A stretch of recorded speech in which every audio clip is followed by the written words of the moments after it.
खुश छे पूरा मिथिला नगरिया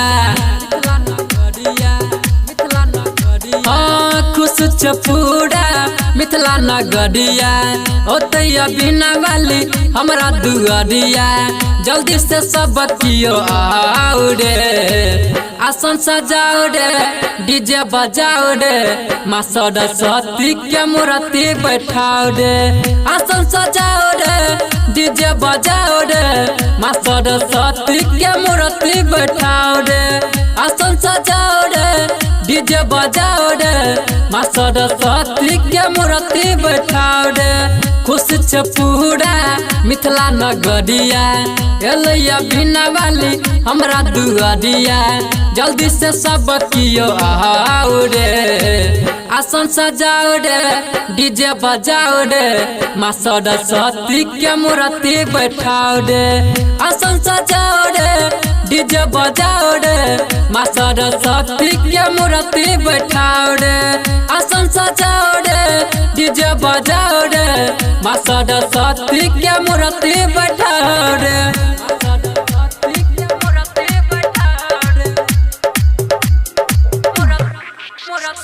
बिट्टू शर्मा मिक्स बाय अभिमन्यु यादव हाजीपुर वैशाली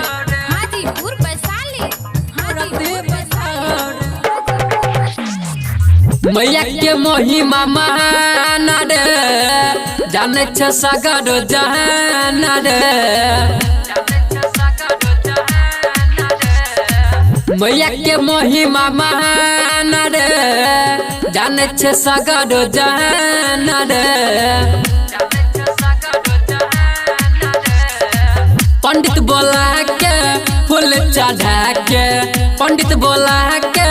फूल चढ़ा के बढ़िया से पूजा कराओ रे आसन सजाओ रे डीजे बजाओ रे माँ सरस्वती के मूर्ति बैठाओ रे आसन सजाओ रे डीजे बजाओ रे माँ सरस्वती के मूर्ति बैठाओ रे आसन सजाओ रे डीजे बजाओ रे माँ सरस्वती के मूर्ति बैठाओ रे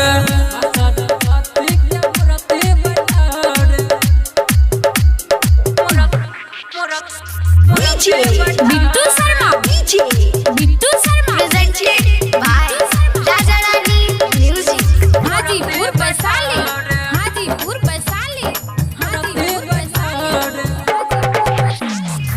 हंस भक्य सवार रे औते मैया दुआर रे हंस भक्य सवार रे औते मैया दुआर रे कहो रंजित रंग आवाज अभिमन्यु यादव कहो रंजित रंग आवाज मनीष यादव जल्दी पंडाल बनाओ रे आसन सजाओ रे डीजे बजाओ रे माँ सरस्वती के मूर्ति बैठाओ रे आसन सजाओ रे डीजे बजाओ रे माँ सरस्वती के मूर्ति बैठाओ रे आसन सजाओ रे डीजे बजाओ रे माँ सरस्वती के मूर्ति बैठाओ रे।